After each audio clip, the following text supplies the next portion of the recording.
আসসালামু আলাইকুম প্রিয় দর্শক, অন্য মঞ্চের আলাপচারিতায় আপনাদের সকলকে আমন্ত্রণ জানাচ্ছি। আজ আমাদের সঙ্গে আলোচনার জন্য আমন্ত্রিত অতিথি হিসেবে আছেন সাবেক সংসদ সদস্য, সুপ্রিম কোর্টের আইনজীবী ব্যারিস্টার রুমিন ফারহানা। ব্যারিস্টার রুমিন ফারহানা, আপনাকে আমাদের অনুষ্ঠানে স্বাগত জানাচ্ছি। আপনাকে অসংখ্য ধন্যবাদ। ব্যারিস্টার রুমিন ফারহানা, আপনাকে আসলে আমি ডিটেইলে কোনো পরিচিতির মধ্যে গেলাম না, এই কারণে যে আপনাকে সবাই এত বেশি চিনে, আমার এই অনুষ্ঠানকে যত লোকে চিনে তার চেয়ে বেশি লোক আপনাকে চিনে, তো যে কারণে আপনার নতুন করে পরিচয় করে দেওয়া দরকার নেই। আপনি আমার অনুষ্ঠানে প্রথমবারের মতো এলেন। আমি অনুষ্ঠানের শুরুতে প্রত্যাশা করব এরপর আপনাকে আমরা নিয়মিত বিরতিতে পাবো ইনশাআল্লাহ। আপনি আমাকে ডাকেন না বলে পান না। দর্শক, আপনারা শুনলেন মিস্টার রুমিন ফারহানা কিন্তু আমার এই প্রশ্নের জবাবে নেতিবাচক কিছু বলেননি। তার মানে উনি আমাদের এখানে আসতে সম্মত হয়েছেন, এটা আমাদের জন্য একটা সুখবর। আমি যে প্রশ্নটা আপনাকে শুরুতে যে আলোচনাটা করতে যাচ্ছি, আমাদের এটা আসলে ওইভাবে সাক্ষাৎকার জাতীয় না, আমরা আলাপচারিতার মধ্যেই থাকি। আমি আপনাকে একদিন জানতে চাচ্ছি যে কয়েকদিন ধরে আমি দেখছি যে গত 5 তারিখে ডক্টর ইউনূস স্পষ্ট করে প্রথমবারের মতো ঘোষণা করলেন যে ফেব্রুয়ারির প্রথম সপ্তাহে নির্বাচন হবে। এরপরেও আমি যত জায়গায় গিয়েছি, বিভিন্ন লোকের সঙ্গে আলাপ হয়েছে, মানুষ রাজনীতির কথা উঠলে প্রথমে জিজ্ঞাসা করে কি যে ফেব্রুয়ারিতে কি নির্বাচন হবে। এখন সরকারের সর্বোচ্চ ব্যক্তি বলছে নির্বাচনের কথা, মানুষ অবিশ্বাস করছে কেন? ডক্টর ইউনূসের উপর মানুষ আস্থা রাখতে পারছে না কেন? তো আমার দুটো প্রশ্ন এখানে, যে আপনিও কি মনে করেন ফেব্রুয়ারিতে নির্বাচন হবে, অথবা দ্বিতীয় প্রশ্ন যেটা, ডক্টর ইউনূসের উপর সাধারণ মানুষ আস্থা রাখতে পারছে না? দেখুন, অনেকগুলো কারণ আছে নির্বাচন ফেব্রুয়ারিতে হবে কিনা এটা নিয়ে সন্দেহ পোষণ করার। নির্বাচন নিয়ে মানুষের মধ্যে এক ধরনের প্রত্যাশা, এক ধরনের অপেক্ষা এবং উচ্ছ্বাস আছে। আপনি জানেন মাসুদ কামাল ভাই, বাংলাদেশের মানুষ 17 বছর কোনো রকম কোনো ভোট দিতে পারে নাই। সো এত বছর পরে একটা নির্বাচন হবে, সেটার যে একটা আমেজ চারপাশে থাকার কথা, আমরা কিন্তু সেই আমেজ এখনো লক্ষ্য করছি না। যদিও ডক্টর মোহাম্মদ ইউনূস স্পষ্টই বলেছেন যে ফেব্রুয়ারির মধ্যেই নির্বাচন হবে, এবং ফেব্রুয়ারির প্রথম এক সপ্তাহ, প্রথমে বলেছেন প্রথম দিকে, তারপরে বলেছেন রমজানের আগেই নির্বাচন হবে, দ্বিতীয় মধ্যভাগের মধ্যে নির্বাচন হয়ে যাবে। কিন্তু মানুষ কিন্তু এই কথাটি বিশ্বাস করছে না। এখন আপনি প্রশ্ন করতে পারেন কেন করছে না? তার অনেকগুলো কারণ আছে। আপনি জানেন যে সংস্কার একটি চলমান প্রক্রিয়া, যেটা নিয়ে রাজনৈতিক দলগুলো দফায় দফায় বসছে, ঐক্যমতে পৌঁছবার চেষ্টা করছে, কিন্তু অনেকগুলো ব্যাপারে তারা যেমন একমত হয়েছে, আবার বেশ কিছু ব্যাপারে তাদের মধ্যে অনৈক্য খুব স্পষ্ট।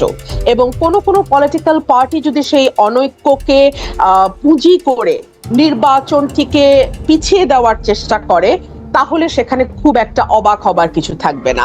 আমি আপনাকে আরো খোলাখুলি বলি। ফর এক্সাম্পল, জামাত পিআর পদ্ধতির নির্বাচন চাইছে, এনসিপি এখনো নিবন্ধন পায়নি, কিন্তু অন্যদিকে ডক্টর মোহাম্মদ ইউনূস নিজেই ঘোষণা করেছেন এনসিপি তার দল বলতে তিনি একটি দল তৈরি করতে বলেছেন ছাত্রদের, যার ফলশ্রুতিতে এনসিপি গঠিত হয়েছে। এবং এনসিপির সঙ্গে ডক্টর মোহাম্মদ ইউনূসের যে ঘনিষ্ঠতা, সেটা এখন নতুন করে আর বলবার কিছু নাই, কিন্তু এনসিপির নিবন্ধন এখনো হয় নাই।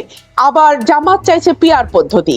নির্বাচনটি কিভাবে হবে সেটা নিয়েও কিন্তু এখন পর্যন্ত খুব ঐক্যমতে আসা গেছে এটি বলা যাবে না। আপনি যদি গ্রাউন্ড রিয়ালিটির কথা চিন্তা করেন, মাঠের পরিস্থিতির দিকে তাকান, আপনি দেখবেন এমন একটা দিন যায় না যেদিন কোথাও না কোথাও কেউ না কেউ মবের মাধ্যমে কিংবা কোনো না কোনো ভাবে পলিটিক্যাল হত্যাকাণ্ড কিংবা আইন শৃঙ্খলা পরিস্থিতি, ব্যবসায়ীরা টাকা পয়সার জন্য হত্যাকাণ্ড কোথাও না কোথাও হচ্ছে। অর্থাৎ আইন শৃঙ্খলা পরিস্থিতি যতটুকু স্মুথ হলে একটা নির্বাচন বাংলাদেশে হতে পারে। আমি কখনোই আশা করব না বাংলাদেশের আইন শৃঙ্খলা ইংল্যান্ডের মতো বা ফিনল্যান্ডের মতো বা পশ্চিমের দেশগুলোর মতো হবে, তবে বাংলাদেশের মানদণ্ড অনুযায়ী একটা নির্বাচনের আগে আইন শৃঙ্খলা পরিস্থিতি যেমন হওয়া উচিত তেমন না। আজকে স্বরাষ্ট্র উপদেষ্টা বলেছে যে ঢাকায় মব কিছুটা কমলেও, যদি উনি মব জাস্টিস শব্দটা বলেছেন, এই জাস্টিস শব্দটা নিয়ে আমার ভীষণ আপত্তি আছে, আমি জাস্টিস বলবো না। এই মবের সহিংসতায় ঢাকা কিছুটা কমলেও ঢাকার আশপাশে এবং দেশের অন্যান্য জায়গায় মব কিন্তু চলমান আছে। সো মানুষের মধ্যে যে একটা ভীতি, একটা আশঙ্কা, এগুলো দূর হচ্ছে না। এবং নির্বাচন যত এগিয়ে আসতে থাকবে তত কিন্তু আইন শৃঙ্খলা পরিস্থিতি নিয়ন্ত্রণ করা কঠিন হয়ে যাবে। আমি আপনাকে আরেকটা বাস্তবতা বলি, ধরুন জামাত আর এনসিপি কে যদি আমরা একপাশে সরিয়েও রাখি, মোটামুটি 300টা আসনে প্রতিটি আসনে বিএনপির 5 থেকে 10 জন নেতা আছে যারা নমিনেশন প্রত্যাশী।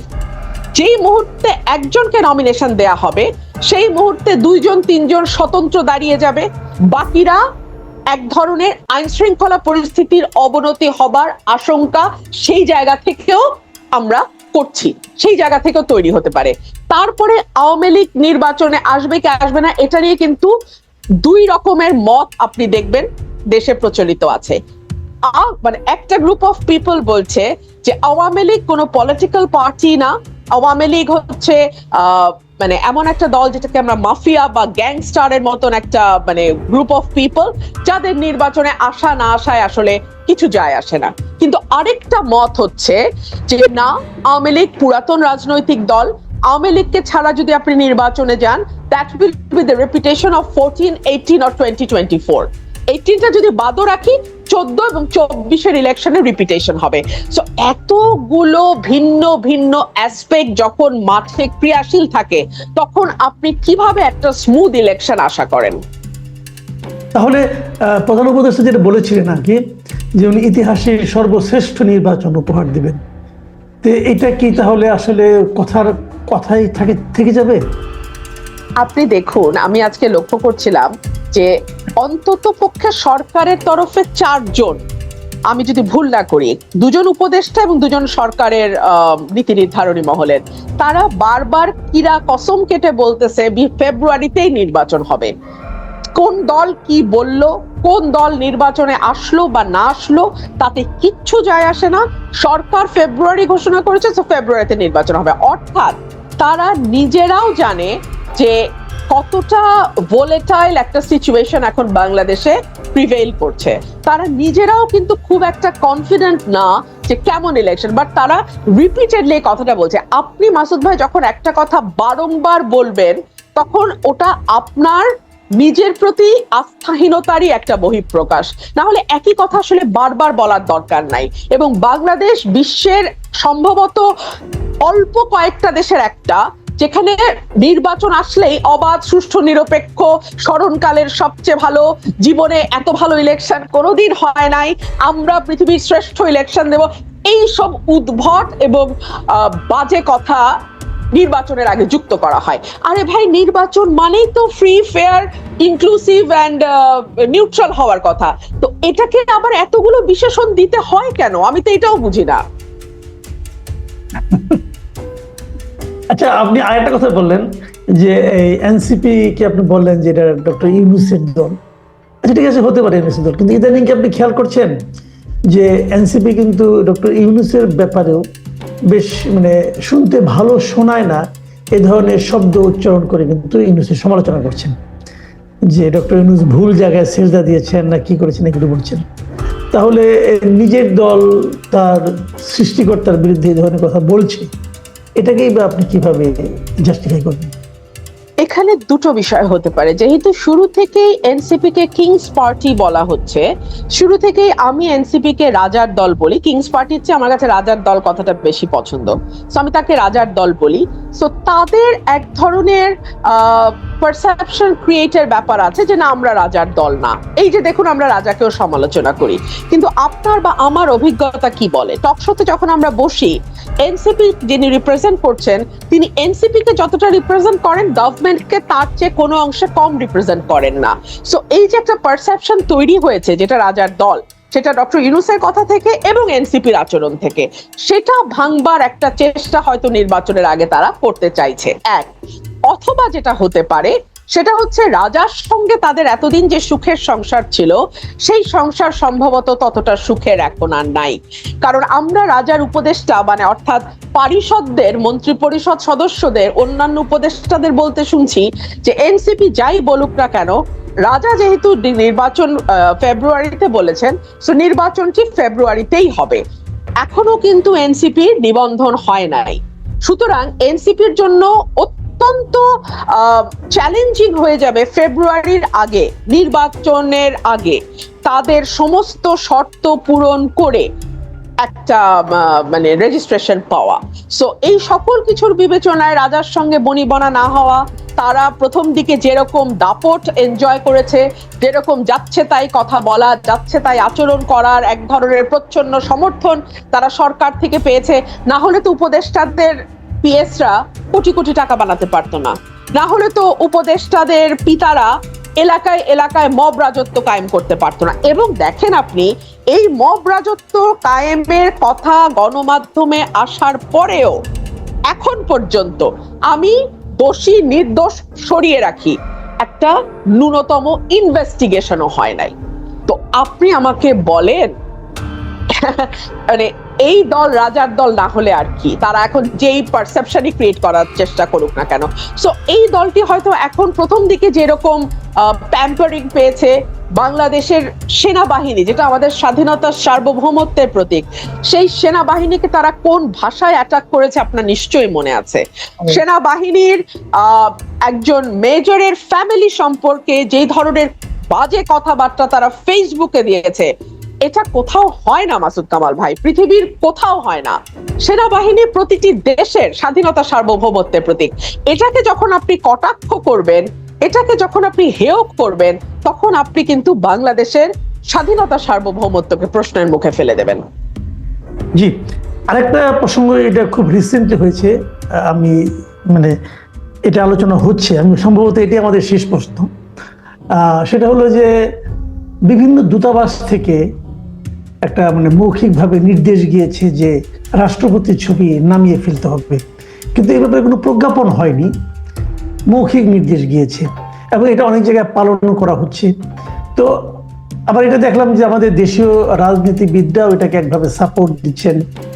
আপনি যে দলের সঙ্গে যুক্ত সেই দলের একজন নেতা বলেছেন যে তারা বোধহয় নো পোর্ট্রেট নীতিতে অগ্রসর হচ্ছে।